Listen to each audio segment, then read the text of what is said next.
Live from the MultiGP headquarters, this is MultiGP News. Today on MultiGP News, we're getting up close and personal with pilots from different chapters all over the Pacific Northwest. Check out some of the interesting events we've covered so far. Plus, from some incredible night flying in Illinois to the 3rd annual race at Riverfest Park in Kansas. MultiGP News breaking down some exciting races from earlier this month. Then he's a longtime aero modeler and a major drone advocate who's currently running for AMA's Executive Vice President. Hear why Randy Cameron believes FPV is the future of AMA. All this and much more coming up on MultiGP News. Welcome back, everyone. Here are your top stories this week on the MultiGP Rundown. MultiGP News viewer Sean sending us some footage of 2 races he competed in this month. First, some night flight at Riggs Beer Field in Urbana, Illinois. The Central Illinois drone racers hosting the race with up to 20 pilots burning numerous packs, flying the fun LED course. Well-liked and respected race director Nick White organizing the event, which went smooth from beginning to end. After battling out several heats, the winners taking home some cool prizes like the Inductrix FPV Plus, a Spectrum radio, and even an FPV wing, all courtesy of Horizon Hobby. Here are the top 3 pilots who walked away with those prizes. Meanwhile, KCFPV also holding their 3rd annual race at Riverfest Park in DeSoto, Kansas this month. Race director Travis putting in tons of hard work in order to run the race without a hitch. Really technical track with a lot of speed, flew it consistently, and try not to go too fast. The race was sponsored by Mid-America Multi-Rotor and featured a battery-burning track with both long sweeping straightaways and slow technical sections. Several of the fastest pilots in the region were there, including Brian Brain Drain Morris, Tristan Racebot FPV Gilbert, and Rodrigo Rigo, all 3 being national qualifiers. I brought the dirty taboo 6S to the race because nobody apparently is running 5 or 6S, so we can't get it into MultiGP, so that's what I ran today. And it performed well, but I completely lost. Tristan Racebot FPV Gilbert taking the win with Josh Buzz Lightyear coming in 2nd. And despite being the only pilot running a 6S setup, Brian Morris ended up in 3rd place. My first race back from Reno. Just got to hang out, fly with some of my friends. Brain Drain, Rigo, Josh Waldron. It was a fun day. If you have a story you'd like to share on an upcoming episode, make sure to email us at news@multigp.com.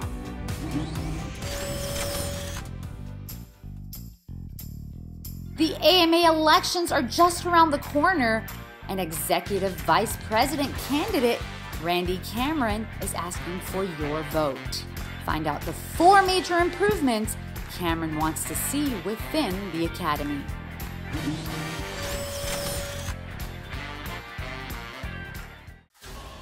He's been an AMA member for over 30 years and an AMA volunteer for 18. And lately as the District 6 Vice President for the last 5 years. I've been a member a little over 30 years. I've volunteered for about 18 years. I was a contest coordinator for about 9 years. And then I became an associate vice president. I did that for about 5 years. And then almost 5 years ago, I was elected as a district vice president. While serving on the executive council, he's focused on listening to and acting on behalf of all AMA members. He's held nearly every club officer position in multiple clubs over the past 35 plus years. Cameron aiming to change some programs within the AMA, which he believes need some improvement.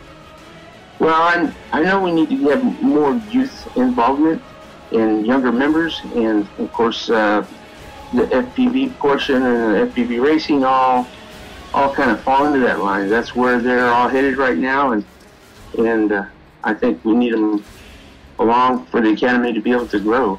It's the only way, as far as I'm concerned. He stresses the importance of youth education and STEM programs. For the next elections, they really need to be electronic. This is ridiculous, using the mail for all this. There's just a lot of better ways of doing things that way. And my other big strive is getting kids involved. Our education department is really good. They've got a STEM program that's based on multi-rotors and like search and rescue type stuff, and they have a competition annually. I'd like to see that grow and reach out further away, to all edges of the United States, all parts of the United States. And former AMA President Bob Brown speaking very highly of Cameron, saying he's a diligent worker who's positively engaged in the efforts of the Academy of Model Aeronautics. Randy and I go back, like I say, at least a decade. I've watched him come along and go up through various different aspects of the Academy. He took over as PADCOM chairman. PADCOM is Property Acquisition and Development Committee. Randy basically oversees the property at Muncie.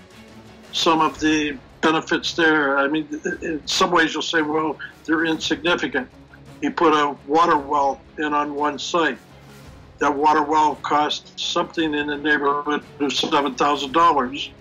That being said, the return on it was about $1,000 a month because we didn't have to use city water. So, you'd say, well, a water well, that's insignificant.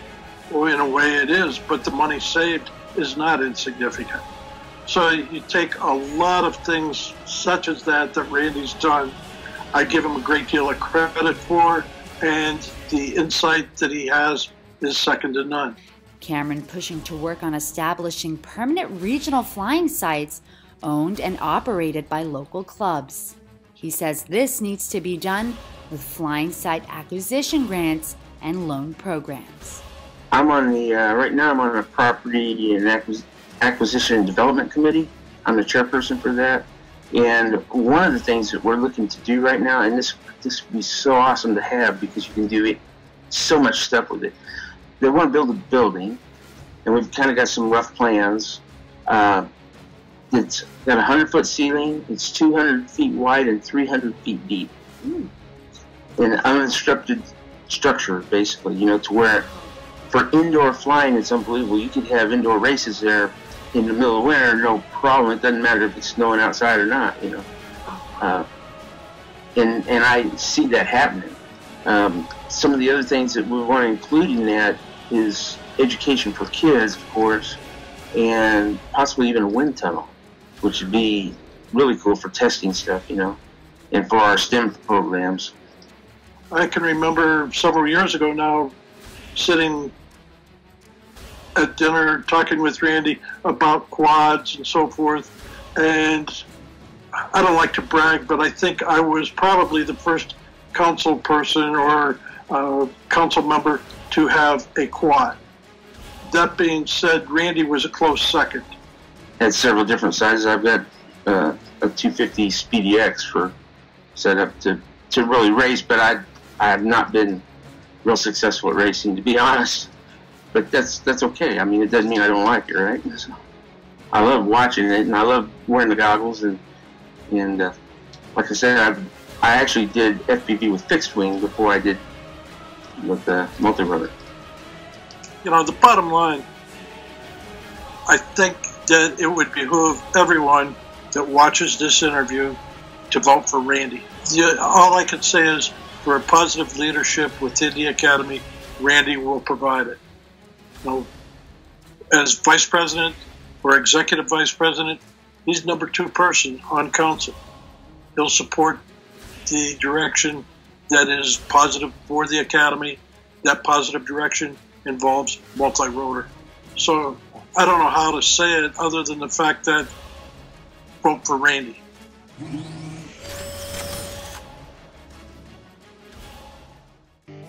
Remember, ballots mailed to the AMA must be postmarked no later than November 9th, 2017.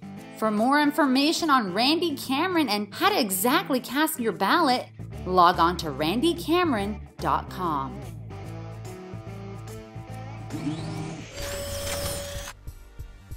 And when we come back, quads, and more quads.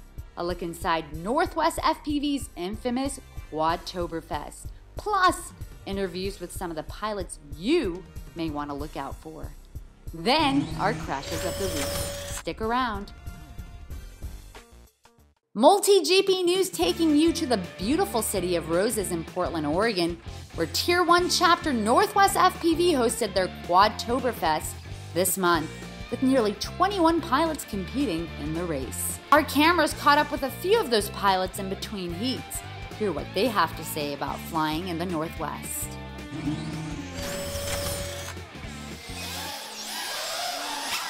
Tis the season for indoor racing in the Pacific Northwest. Northwest FPV hosting Quadtoberfest near Portland, Oregon, with over 20 competing pilots, some traveling as far as Vancouver, Washington to race. My name's Carl Payne, aka Corsair. I'm here flying with Northwest FPV chapter. I've been flying for a few years now. Flying a 4-inch Dutchman. It's a frame that I designed. It's got replaceable arms and some other features that I like that I didn't see on the market very often. I like flying 4 inches indoors just because of the maneuverability and less weight. My name is Roland Brown, and my pilot handle is Be Humble. Coming up on a year now. I think we started at like mid-November. So we came to actually a race here, and we saw it, we really liked it, and then we just went straight to, we got our goggles, we got transmitter, and we got a drone. And just... The enormous indoor track, over 31,000 square feet of racing heaven, equipped with motor cleaning and power charging stations. The event included both beginner pilots as well as those who have been racing for a couple of years now. I'm Nick Thompson, handle is ECE Man. I fly with Northwest FPV chapter. I guess I started just in December of last year, just with toy drones, and picked up coming that next summer. Built my first race drone and been trying to get into it ever since. I've been flying FPV for a little over a year, but I've been playing with drones for much longer than that. I fly a custom Vortex Pro, custom motors, custom ESAs, a couple other custom components.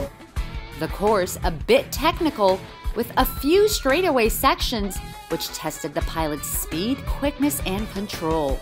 Many of the quad setups not only built for speed, but put together to hold a lighter weight, which helps pilots make faster laps. The Catalyst Machine Works SL4R runs little 1407 3600 kV motors, weighs about 160 grams without a battery obviously, but they're really fast on a nice tight course. They're just really nimble and quick, and they make direction changes fast.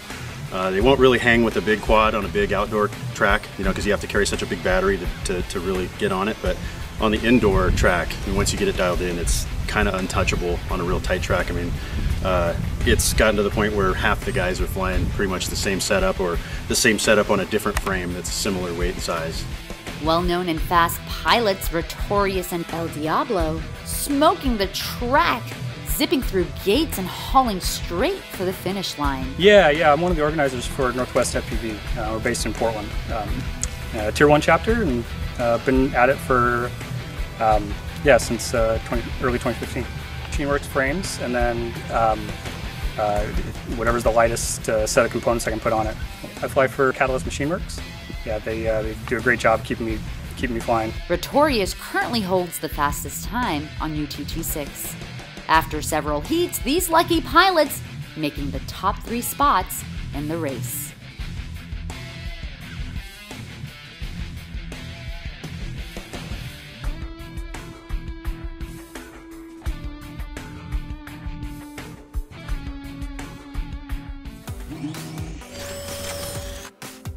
Northwest FPV currently has 193 pilots registered with the chapter and as much as 121 completed events under their belt. Remember to cast in your votes for the next AMA Executive Vice President. Make sure the ballots are postmarked no later than November 9th. Now let's get ready to watch some quads get demolished. We want to thank everyone who took the time to send us these crash clips. Check it out.